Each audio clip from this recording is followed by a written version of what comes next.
యజ్ఞం ద్వారా ఏదైతే ఈ ప్రకృతిలో కలుషితం ఉందో ఈ యజ్ఞం ద్వారా ఆ కలుషితం పటాపంచలైపోతుంది.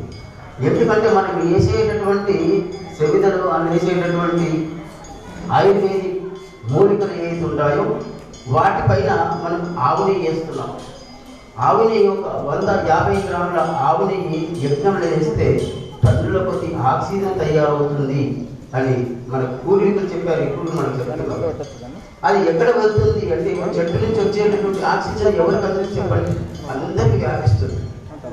ఎలాగైతే కరోనా ఎక్కడ పుట్టి ప్రపంచం ఎలాగైతే వ్యాపించిందో అదే రీతిగా ఇక్కడ ఏదైతే మనం యజ్ఞం చేస్తున్నామో వృద్ధ భక్తిలా ఎంతో మంది ప్రార్థన చేస్తున్నారు. ఎవరికి ఏది సాధ్యమైందో అది చేస్తూ వెళ్తున్నారు. దాన్ని మనం ఇక్కడ చేస్తున్నామంటే వృద్ధ భక్తిలా మన యొక్క సహకారం ప్రకృతి మనం ఏం అందిస్తున్నాం, ప్రకృతిని నుంచి అంతా మనం స్వీకరిస్తున్నాం. కావలసినటువంటి ఔషధాలను స్వీకరిస్తున్నాం, భోజనానికి కావలసినటువంటి స్వీకరిస్తున్నాం.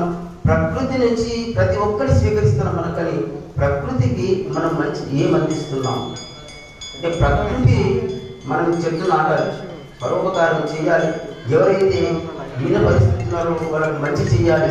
ఇవన్నీ పరోపకారం చేసేటటువంటి కృతులు ఏవైతే ఉన్నాయో ఆ కృతులు మనకు వేదం అందించింది. అందుకే గీతాచార్యులు చెప్తారు, ఏదైతే మనం యజ్ఞం చేస్తున్నామో అన్నాత్ భవతి భూతాని పర్జన్యాత్ అన్న సంభవ యజ్ఞాత్ భవతి పర్జన్య యజ్ఞకర్మ సముద్భవ అని చెప్తుంది. ఈ యొక్క మనం ప్రాణం జీవించాలి, ప్రాణం బ్రతికి ఉండాలి అంటే అన్నం కావాలి. అన్నం లేకుండా ప్రాణము జీవించడానికి లేదు. అన్నాత్ భవతి భూతాని అంటే అన్నం ద్వారా భూతములు జీవిస్తున్నాయి. ఆ భూతములు ఎలా జీవిస్తున్నాయంటే వర్షం ద్వారా జీవిస్తుంది. వర్షం ద్వారానే మనకు అన్నం లభ్యమవుతుంది.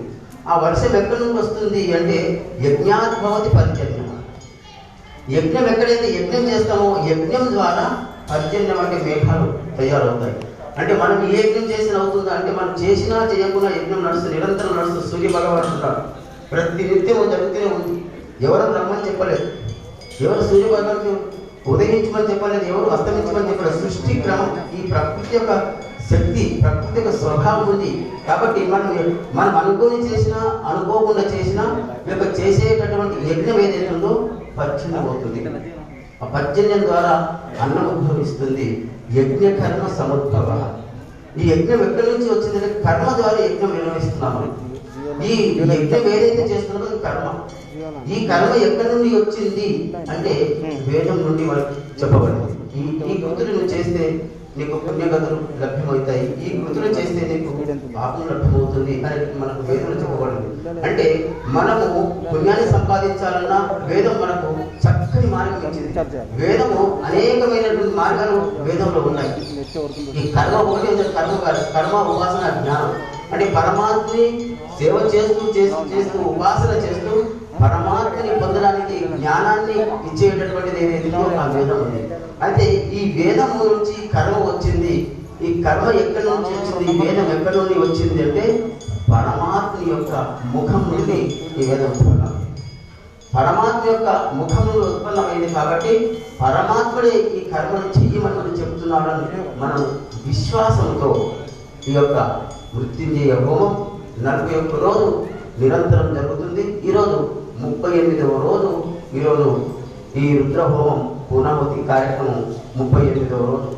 ఈరోజు ఈ యొక్క హోమానికి మనకు ముఖ్య అతిథులుగా చంద్రశేఖర్ రెడ్డి గారు ఎస్పీ గారు వచ్చారు, మరి శ్రీమాన్ కొండన్న గారు వచ్చారు, మరి శంకరన్న గారు నాను ఆయన ఆశ్రమానికి ఎన్నో రోజుల నుంచి ఆధ్యాత్మిక ఆశ్రమానికి ఎన్నో రోజుల నుంచి ఆయనకు సంబంధం ఉంది. వారు కూడా నడిచారు. వీరందరూ వచ్చి ఈ యొక్క ఏదైతే కరోనా ఉందో వారి యొక్క ప్రతి ఒక్కరి యొక్క స్వభావం, ప్రతి ఒక్కరి యొక్క కర్తవ్యము ఈ కరోనా వ్యాధి నివారణ కావాలని ప్రతి ఒక్కరు కూడా ప్రయత్నం మనం చేయాలి. మన ప్రయత్నం మనం చేయాలి. మన ప్రయత్నం మనం చేస్తేనే ఈ యొక్క కరోనా వ్యాధి అనేటటువంటిది నిర్మూలించవచ్చు. ఎవరికి వారు ప్రయత్నం చేయాలి. ఇప్పుడు మనం ఇక్కడున్న దూరంగా ఉండడం, మనం ఇప్పుడు బయటికి వెళ్ళడం, అత్యవసరమైనటువంటి పరిస్థితి ఉంటేనే బయటికి వెళ్ళడం, బయటికి వెళ్ళకుండా మాస్కులు పెట్టుకోవడం లేదు. అదే రీతిగా శానిటైజర్ పెట్టుకోవడం, మనం చేసేటటువంటి కృతులు ఏదైతున్నాయో దానికి నిర్బంధంగా ఏదైతే మన కేంద్ర ప్రభుత్వం కానివ్వండి, రాష్ట్ర ప్రభుత్వం ఏదైనా కానీ ఏదైతే నిబంధనలు పెట్టాయో ఆ నిబంధనల ప్రకారంగా మనం నివాసం చేశామంటే కరోనా వ్యాధిని నిర్మూలించవచ్చు. ఈ యొక్క కరోనా వ్యాధి నిర్మూలించాలని ప్రతి ఒక్కరూ ప్రార్థన చేసి, ఇంతేకాదు మనం ప్రతిరోజు మనం భగవంతుని ధ్యానం చేయాలి. ప్రతిరోజు ఋషులు నిరంతరం చేసేటటువంటి వారు ఆ ఋషులు నిరంతరం చేశారు. మనం కనీసం 24 గంటల సమయం మనకు ఉంది.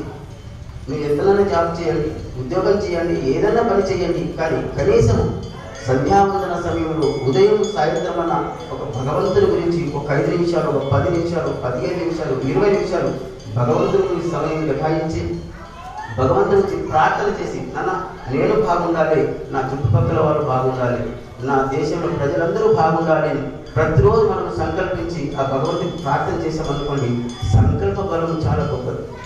ఆ భగవంతుని విశ్వసించకపోయినా కానీ నీ సంకల్ప బలం ఏదైతే ప్రేమతో భక్తితో ఏదైతే చేస్తావో ఆ భక్తితో చేసేటటువంటి సంకల్ప బలం అద్భుతమైనటువంటి ఆ శక్తి ఉంటుంది.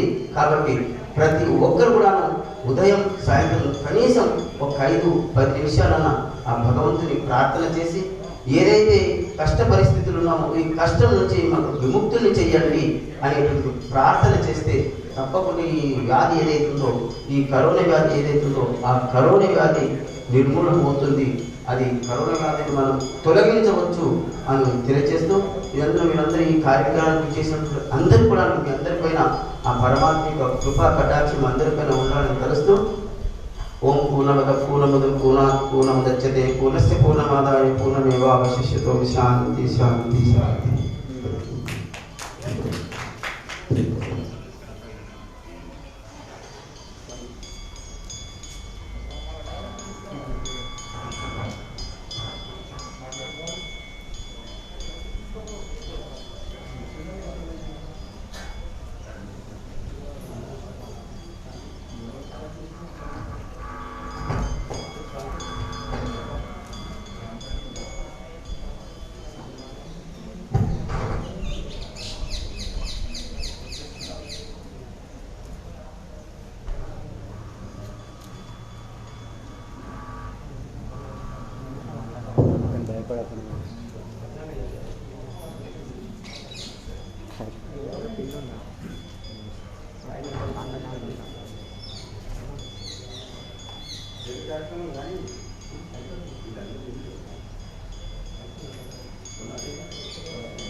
పూజ్యపాద నవదూతగిరి మహారాజ్ గారు తొందరగా వేదికపైకి వస్తే ముందు కార్యక్రమాలు కొనసాగితే దయచేయండి.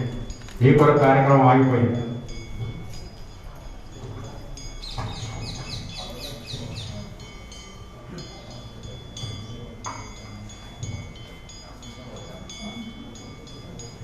ముఖ్య అతిథిగా చేసినటువంటి అంబర్పేట శంకరన్న గారిని మాట్లాడవలసిందిగా తెలియజేయండి.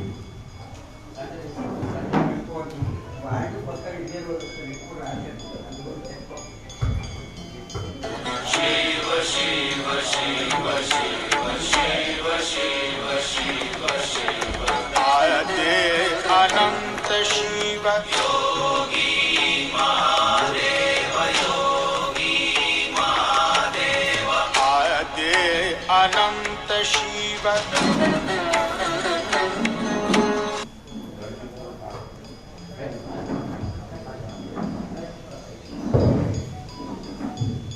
భరతీపూర్ ఆశ్రమానికి వచ్చిన పెద్దలకు భక్తులకు నా నమస్కారం. ఇంకా ఈ ఆశ్రమానికి గురుగారు నన్ను ఎన్నోసార్లు పిలిచారు, ప్రతిసారి వస్తూనే ఉన్నాను. ఈసారి హోమంకు పిలిచారు, ఆయన నా పాదాభివందనం తెలియజేసుకుంటున్నాను. ఈ హోమంలో పాల్గొన్నందుకు నాకు చాలా సంతోషంగా ఉంది. అందరూ దయచేసి బౌద్ధులను పాటించండి. ఎన్ని హోమాలు చేసినా మన జాగ్రత్తలో మనం ఉండాలి. అందరూ బౌద్ధులను పాటించండి, మాస్క్ ధరించండి, శానిటైజర్ వాడండి. జై దత్తస్వామి. తర్వాత ముఖ్య అతిథి గారు చేసినటువంటి ప్రముఖ జర్నలిస్ట్ తీర్మాన్ మల్ల గారిని మాట్లాడవలసిందిగా తెలియజేస్తున్నాను.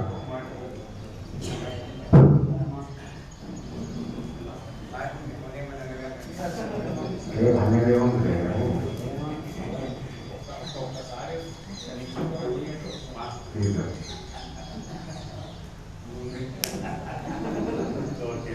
రైట్. సో ఈ ఆశ్రమానికి ఆహ్వానించినటువంటి పెద్దలకు, యజ్ఞ నిర్వాహకులకు, ఇక్కడికి వచ్చినటువంటి భక్తులకు, ఇక్కడ భావివాద పండితులకు కూడా ధన్యవాదాలు తెలియజేసుకుంటాను. ఈ ఆశ్రమం నేను వాస్తవానికి ఆశ్రమాలు గూడులు ఇటువంటి పోరుని నాకు పెద్ద పరిచయం లేదు వ్యవస్థ ఇది. అయితే అమర్పేట శంకరన్న లేదన్న ఒకసారి మనం పోదామంటే నేను కాల్ చేసిన సామానికి నేను వస్తున్నా అని చెప్పిన, రండి తప్పకుండా రండి అని అంటే సరే అని చెప్పి వచ్చినాం. అయితే ఇక్కడికి వచ్చిన తర్వాత ఒక కొత్త అంశం నేను నేర్చుకోగలిగాను. ఏంటి అని అంటే అక్కడ లోపలికి వచ్చినప్పుడు అట్లా స్వామివారు 12 సంవత్సరాల పాటు ఒంటి పైన నూలు పోగు లేకుండా, బట్టలు లేకుండా ఒక యజ్ఞం చేసినాడు. అక్కడ ఒక తపస్సు లాంటివి చేసినాడు. అంటే 12 సంవత్సరాలు వస్త్రం అనేటువంటి అంశం పట్ల తనకి ఎలాంటి ఆసక్తి లేకుండా తను నమ్మినటువంటి ఒక సిద్ధాంతం వైపే తన ఆలోచన విధాన్ని తీసుకుపోవడం ఎంత కష్టమో ఇప్పుడు దాకా జిల్లా ఎస్పీ గారు వచ్చారు. వాళ్ళది వస్త్రం పంచాయతీ, వాళ్ళేమో యూనిఫామ్ వేసుకోవాలి, సర్వీస్ అయిపోయేదాకా యూనిఫామ్ వేసుకోవాలి. ఆ యూనిఫామ్ లో కూడా ఎంత ఇబ్బంది ఉంటుందో మీకు తెలుసు. సో ఈ రెండు సిమిలర్ గా కనిపించినాయి నాకు. అందుకోసమే అతను చేసినటువంటి యజ్ఞాలు కానీ ఇవన్నీ కానీ గొప్పగా ముందుకు పోవాలని కోరుకుంటూ ఈ అవకాశం ఇచ్చి ఆహ్వానించినటువంటి వాళ్ళందరికీ పేరు పేరున ధన్యవాదాలు. నేను కొంత ప్రశాంత వాతావరణంలో ఇప్పుడు గడుపుతున్నా. నేను ఎప్పుడు టెన్షన్ గా ఉంటాను. నా చుట్టూ వాతావరణం అంతా ఆందోళనకరంగా ఉండే వాతావరణం ఉంటుంది. మా శంకరన్న పుణ్యాన్ని చేయాల ఇక్కడ వరకు రావడం జరిగింది. సో మళ్ళీ ఎప్పుడు అవకాశం ఉన్నా ఇక్కడికి వచ్చే ప్రయత్నం చేస్తా అని చెప్పి మీ అందరికీ తెలియజేసుకుంటూ ఆహ్వానించినటువంటి వాళ్ళందరికీ పేరు పేరున మరొకసారి ధన్యవాదాలు తెలియజేసుకుంటూ సెలవు తీసుకుంటున్నాను. తీర్మాన మల్లన్న గారికి ధన్యవాదాలు. తదుపరి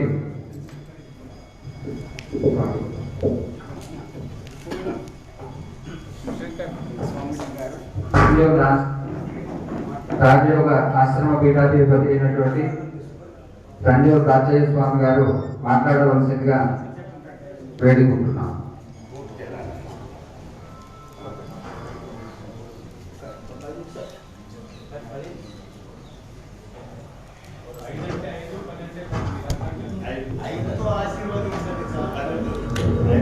మల్లన్న గారికి ఆశీర్వదించడం మా వల్ల కాని పని. కాకపోతే మల్లన్న ఒక పెద్ద జర్నలిస్ట్ కాబట్టి మేమేం భావిస్తున్నామంటే ఈ లోపల ఉన్నటువంటి వైజ్ఞానిక ప్రక్రియ ఏంటో ఈనాటి సైన్స్ తోని అనుసంధానం చేయడానికి ఏవో కొన్ని మాటలు చెప్తే అవి క్లోరినేషన్ బిందె చేసే బదులు ట్యాంకులు వేసేస్తే ఆటోమేటిక్ ప్రఖ్యాత జర్నలిస్ట్ తీర్మానం వల్ల అంటే నేను ఈరోజు వచ్చింది సిర్ఫ్ మీ కొరకు. ఎందుకంటే తీర్మానం వల్ల వస్తున్నాడంటే మంచి జర్నలిస్ట్ ఉన్నాడని చెప్పేసి. కాబట్టి మా రిక్వెస్ట్ మీద ఒక 10-15 నిమిషాల టైం ఇవ్వగలిగితే ఆశీర్వాదం ఆయన నుంచి పొందండి.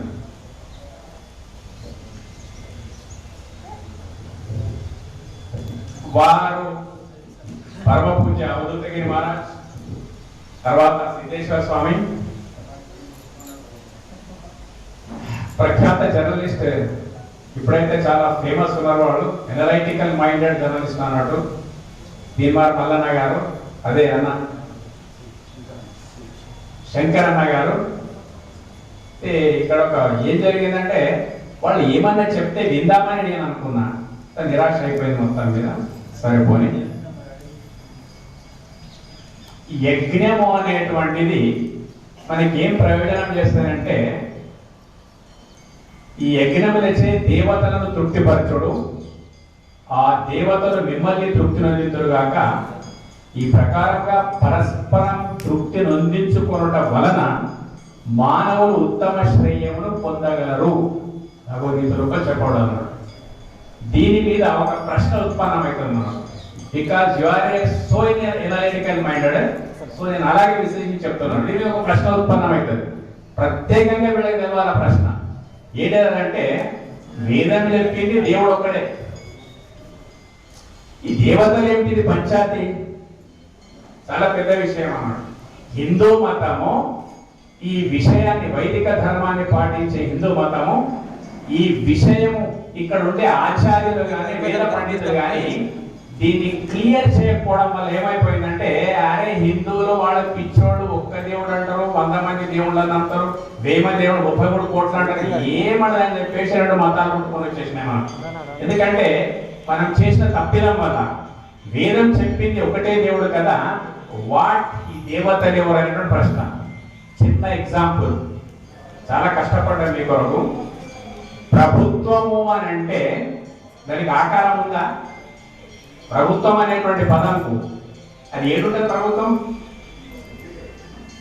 ఆకారం లేదు. సో ఆకారము లేని ప్రభుత్వం ప్రభుత్వం ప్రభుత్వం ప్రభుత్వం అని అల్లాడుతున్నాం మనం మొత్తం మీద. ఆకారం లేదు ప్రభుత్వానికి. మరి ప్రభుత్వం యొక్క గుర్తింపు ఎట్లా? ఆకారం లేని ప్రభుత్వము అది అధికారులతో ప్రకటితమై కార్యాన్వితమవుతున్నాడు. ఇప్పుడు వచ్చిన ఎస్పీ గవర్నమెంట్ ప్రతినిధి అన్నాడు, ఒక సంతకం పెడితే ఎవరు పెట్టినట్టు? ప్రభుత్వం పెట్టినట్టు. కలెక్టర్ సంతకం పెడితే ప్రభుత్వం పెట్టినట్టు. మరి ప్రభుత్వం ఎక్కడున్నది? బాగా లోతుగా ఆలోచిస్తే మొత్తం మీకు ఆలోచించగల ప్రశ్న. దానికి ఆకారం లేదు ప్రభుత్వానికి, కానీ అధికారుల నుంచి కార్యాన్వితమవుతుంది, ప్రకటితమైపోతున్నాడు. అలాగే ప్రభుత్వానికి ఎట్లా ఆకారం లేదో దేవునికి కూడా ఆకారం లేదు. దేవుడు ఎక్కడా కనిపించడు, ప్రభుత్వం ఎక్కడా కనిపించదు, దేవుడు ఎక్కడా కనిపించడు. అయితే నిరాకార దేవుని అనేకమైనటువంటి దివ్య విభూతులే దేవతలు. ఇది రిలేషన్ అన్నట్టు. అవి ఏంటి అబ్బా దేవతలు అంటే, బల్లనగర్ అన్నట్టు ఈ గుళ్ళ ఆ గుళ్ళ ఉన్న మూర్తులు అవుతుంటే దేవతలని అనుకుంటారు. అది పక్కకు వెళదాం కొంచెం సేపటికి, అనుకుని కూడా ఎక్కడెక్కడ విశ్వాసం ఉంటే అక్కడక్కడ వచ్చేస్తుంది ఉండని. కానీ ఇక్కడ దేవతలు అంటే సైంటిఫిక్ గా పంచమహాభూతాలు, ప్రకృతి, అనేక దేవతలు, అవే పంచమహాభూతాలు, సూర్యుడు, చంద్రుడు, గ్రహాలు, నక్షత్రాలు. సైన్స్ కాదనడానికి వీల్లేని దివ్యతత్వాలివి. అంటే ఏకదేవుని యొక్క అనేక వ్యక్త దివ్య రూపాలు అన్నట్టు. ఇవన్నీ అంటే అనంత రూపాలు ఉన్నాయి, అసంఖ్యాకత్మ. ఎంత అంటే ఎన్ని కోట్లు ఉన్నాయంటే చెప్పతరంగానని ఉన్నవి మొత్తం మీద.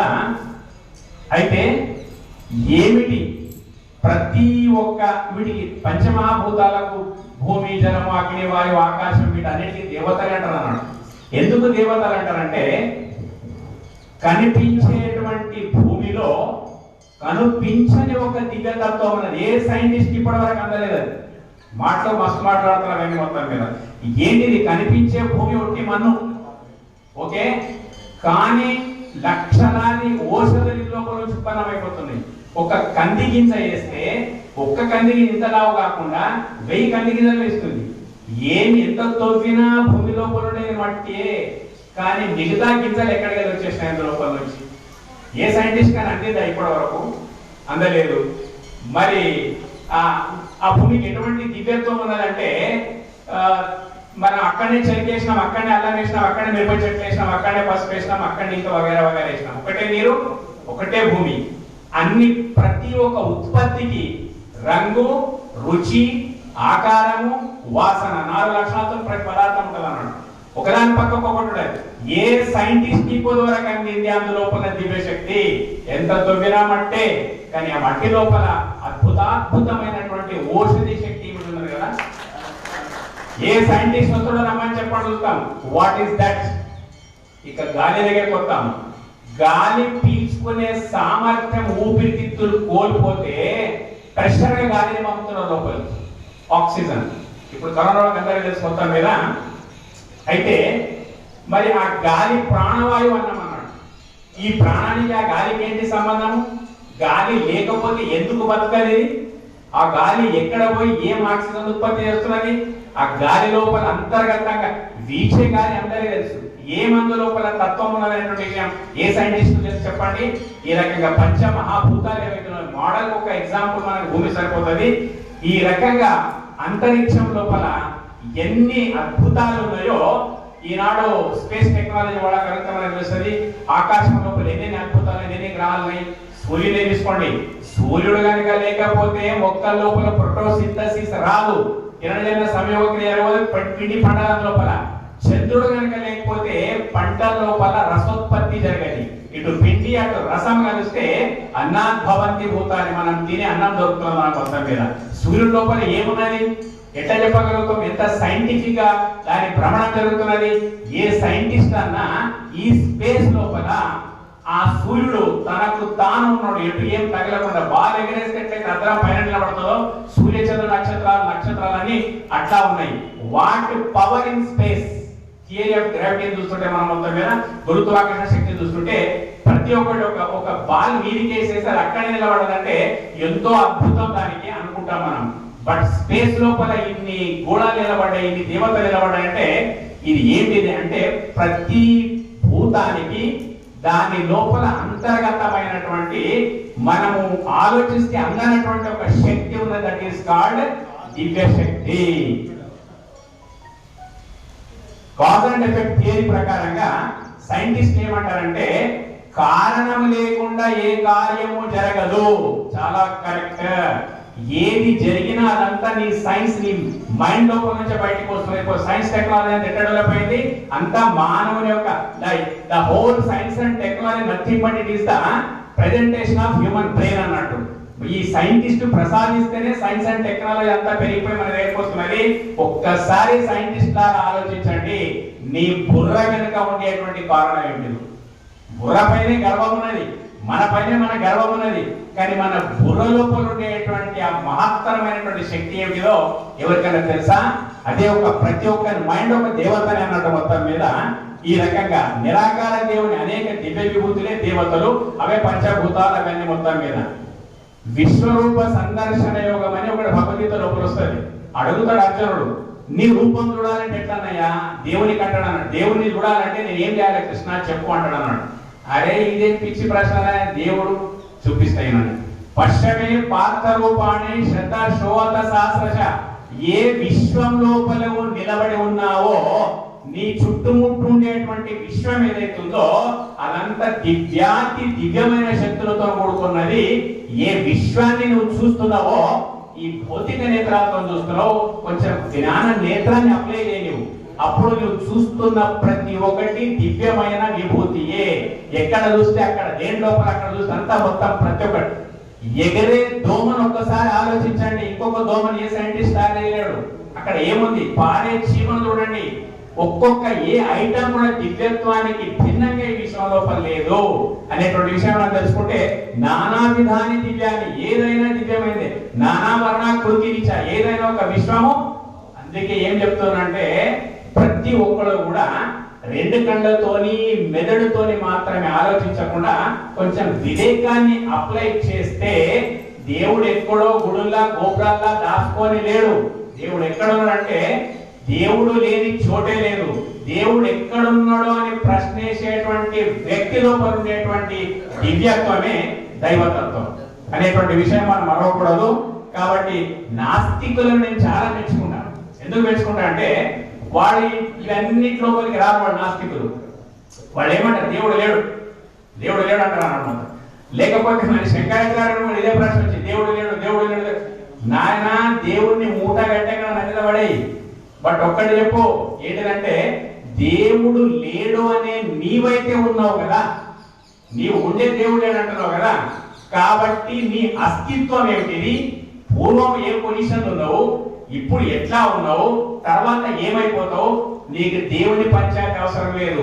Self realization, what the divinity in you, అంటే నీ లోపల ఏ దివ్యతత్వం ఉన్నది, ఏమి ఉండడం వల్ల దేవుడు లేడంటున్నాడో, లేకుంటే మన దేవుడు నీవైతే లేవనడం కోరుకున్నావు కదా, నీ మూలాలను వెతుక్కోనైనా ఆ మూలాలను వెతుక్కోవడానికి నువ్వు పోతే ఆటోమేటిక్ దేవుడు వచ్చి నీకు చుట్టేసుకుంటాడని చెప్పాడు అన్నట్టు. కాబట్టి నాస్తికులు చాలా తొందరగా ఈ దివ్యతత్వాన్ని అర్థం చేసుకోలేదు. ఎందుకంటే వాళ్ళు దేన్నైనా కాదనగలుగుతారు, తన అస్తిత్వాన్ని కాదనలేరు. తన date of birth 1 year before కూడా ఉన్నాడు తను, ఇప్పుడు కూడా ఉన్నాడు, ఆఫ్టర్ డెత్ కూడా ఉంటాడు అన్నట్టు మొత్తం మీద. కాబట్టి ఈ తత్వాన్ని ఎవరు కాదనలేరు. ఇటువంటి వివరణ సైంటిఫిక్ సీక్వెన్సీ. అయితే ఇప్పుడు ఏమైపోయిందంటే ఒక్క మాటలో చెప్పాలంటే ఇది అంతా ఒక గందరగోళం మీదకి వస్తున్నది. మన పంచాయతీ వేదాలు ఒకటి చెప్తున్నాయి, శాస్త్రాలు ఒకటి చెప్తున్నాయి, ప్రాక్టికల్ గా చేస్తున్నది ఒకటి. తప్పు ఎవరి? దేవుని నమ్మనోడలా లేక దేవుని యొక్క అస్తిత్వాన్ని వివరించి చెప్పి వాళ్ళ మనసు లోపల కూకున పెట్టనోడగా అనేటువంటి విషయానికి వస్తే శాస్త్రం తన జాగా ఎక్కడే ఉన్నది. దాన్ని వివరించే చెప్పేవాడు లేకపోవడం వల్ల దివ్యతత్వం అర్థం కాకుండా పోయింది. ఇట్లా అర్థం కాని ఈ జుమెరాట్ బజార్ లాంటి అర్థం కాని ఈ తత్వం లోపల అక్కడిక్కడ తిరిగే బదులు ఒక్కసారి దేవుడు లేడనేటువంటి వాడు తన అస్తిత్వాన్ని వెతుక్కుంటే చాలు దేవుడు దొరుకుతాడు అన్నాడు. అదంతా వేదం లోపల ఉన్నది. అయితే ఇప్పుడు వేదాల మీద శాస్త్రాల మీద అంత దుమ్మెత్తి పోసేటువంటి రోజులు వచ్చేసినాయి. ఎందుకంటే అర్థం కానప్పుడు మనిషి ఏం చెప్పాలని చెప్తాడు అన్నాడు. ఇటువంటి దుమ్మెత్తి పోసేటువంటి పరిస్థితులు ఏవైతున్నాయి నేను కొంచెం విశ్లేషించుకున్నాను.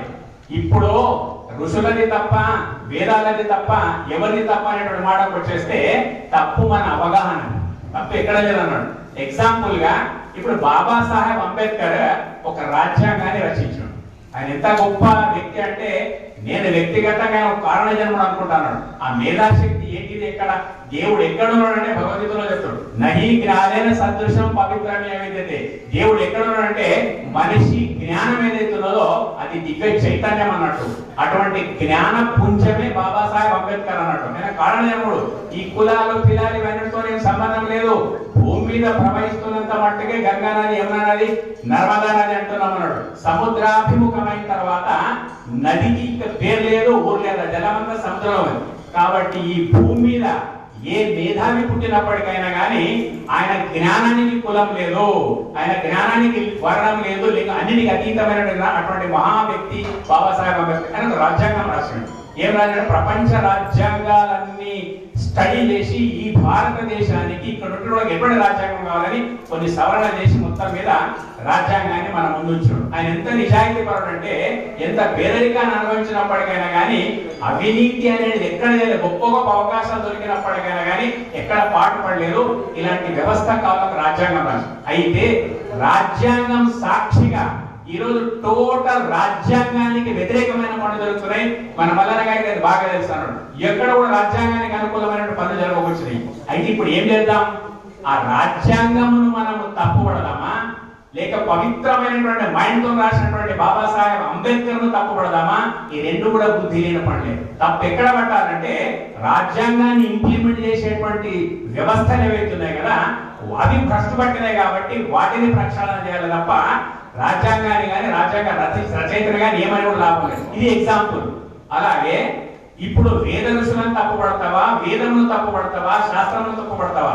అవి ఉండే జాగానే రాజ్యాంగం ఉన్నట్ల, అంబేద్కర్ ఉన్నట్ల, అవి ఆ ఋషులు ఆ వేదాలు ఉండే జాగాలు వాటిని గురించి సరిగా అర్థం చేసుకోకుండా వాళ్ళకు అర్థంగా ఇంకోటికి అర్థం చేసుకోవడానికి పోవడం వల్ల తలక్రిందులు అయిపోయి ఈ రోజు ఏమైపోయిందంటే ఒక గమ్మత్తు వాతావరణం ఇక్కడ నెలకొన్నది అన్నట్టు. ఇక లాస్ట్కి వస్తే ఇలాంటి దేవతా శక్తుల సమాహారమే యొక్క ప్రకృతి. అయితే ఏమైపోయిందంటే మానవ తప్పిదాల కారణంగా ప్రకోపించిపోయిన ప్రకృతి. ఈ ప్రకృతిని శాంతింపజేసే అత్యున్నత వైజ్ఞానిక రసాయన ప్రక్రియలే ఈ యజ్ఞయాగాదులు. ఎందుకంటే 41 రోజులు మృత్యుంజయ యజ్ఞం చేస్తున్నారు ఇక్కడ. దీని యొక్క వర్ణన మేము మల్లనగర్ యజ్ఞం అనుకోవద్దు. మేము స్టార్ట్ చేసిన రోజు 4,75,000 ప్రపంచం లోపల కేసెస్ వస్తున్నాయి, కరోనా కేసులు వస్తున్నాయి. ఈ రోజు 50,000 పడిపోయినాయి.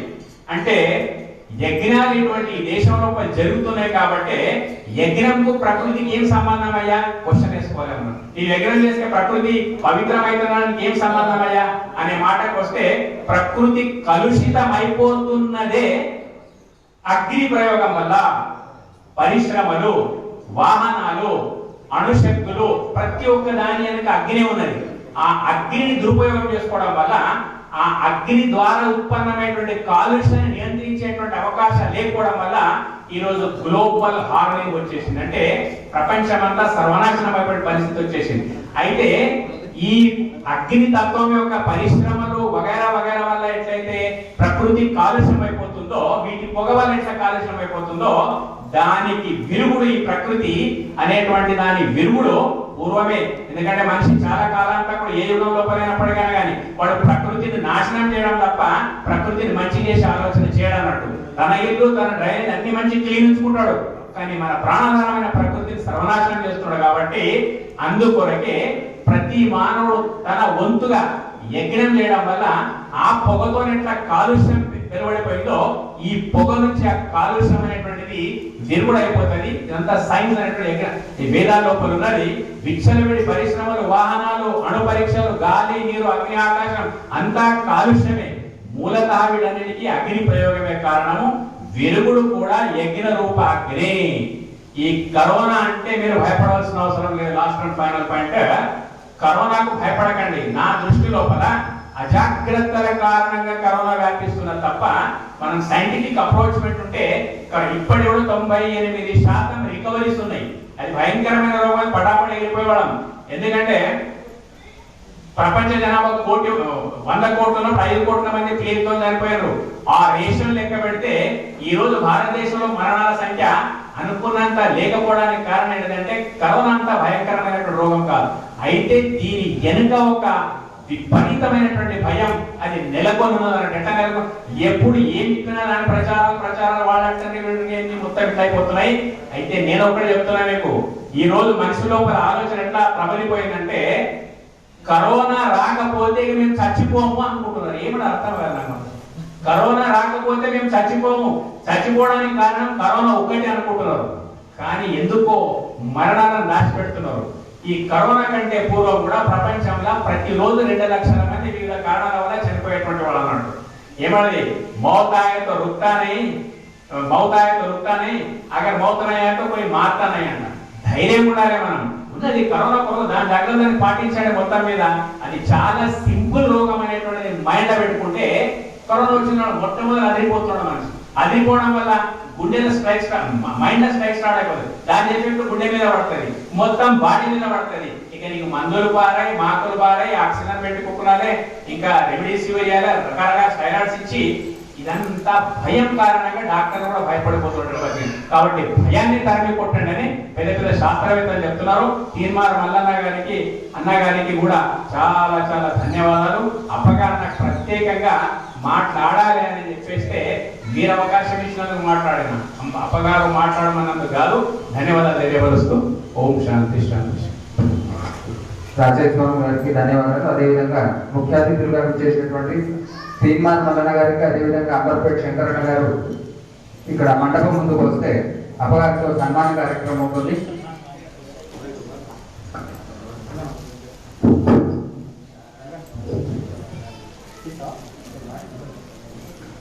భద్రం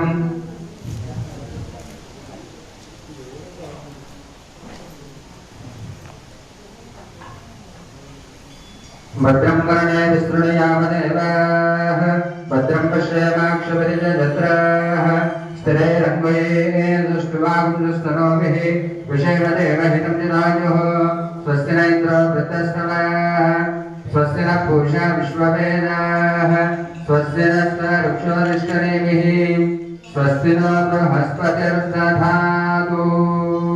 మేమంటూ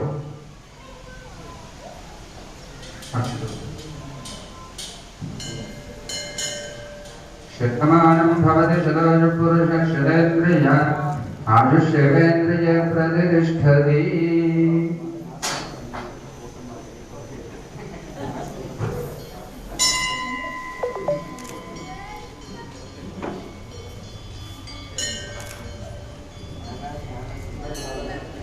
శతమానం భవతి శతోజ పురుష శతేంద్రియ ఆయుష్యేంద్రియ ప్రతిష్టతి.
తమ్ముడు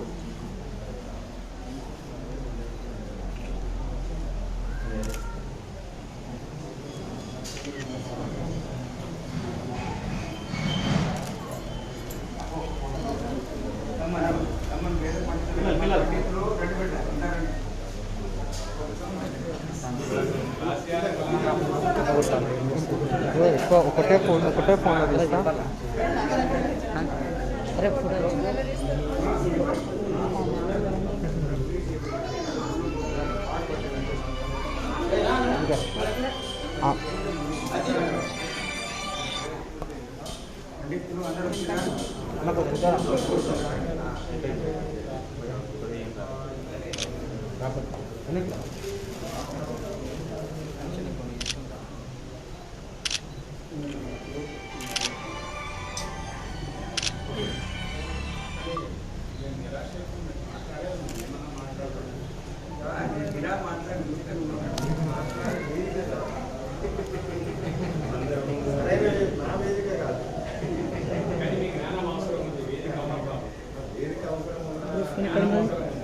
ఇంట్లో తీసిన షేర్ చేసుకోండి. ఏం చేసినావు? ఏ దాంట్లో అనిపిస్తుందా? వద్దా? సామాజిక న్యాయంకు మించి ఏమీ లేదండి.